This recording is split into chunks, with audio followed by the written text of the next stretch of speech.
প্রথমে চলুন ভিডিওটা দেখে আসি, মন থেকে শেয়ার করবেন। আর হ্যাঁ, একটা ফলো আপনার কাছে আশা করতেই পারি। আয়াতুল্লাহ খামেনির রক্তের বদলা নিতে ইতিহাসের সবচেয়ে ভয়ঙ্কর আক্রমণাত্মক অভিযান শুরু করেছে ইরান। তেহরান এবার এমন এক কৌশলে যুদ্ধে নেমে জানিয়ে তাজ্জব বনে গেছেন বিশ্বের রক্ষা বিশ্লেষকরা।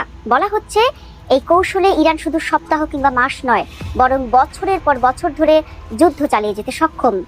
7 মাস আগেও যে ইরান ছিল অনেকটা রক্ষণাত্মক, সেই ইরান এবার নতুন কৌশলে দেখাচ্ছে চরম আক্রমণাত্মক রূপ।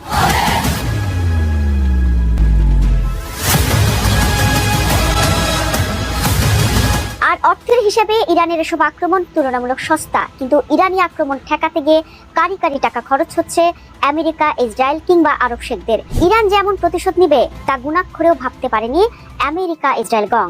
এই অবস্থা আর কয়েকদিন চলতে থাকলে তাদের আত্মসমর্পণ হয়ে উঠবে অবধারিত। দর্শক, ইরান যে কৌশলে যুদ্ধ করছে তা শত্রুদের কাছে বেশ রহস্যময়।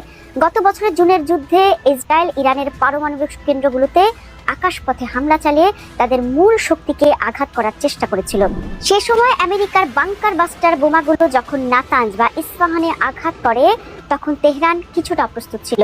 কিন্তু আজকের পরিস্থিতি ভিন্ন। 2026-এর এই সময়ে দাঁড়িয়ে কেবল নিজেকে বাঁচানোর চেষ্টা করছে না, সর্বোচ্চ নেতা খামেনির মৃত্যুর পর ইরানের কাছে এই যুদ্ধ এখন আর কেবল রাজনৈতিক নয়, বরং আত্মরক্ষা এবং সম্মানের লড়াই।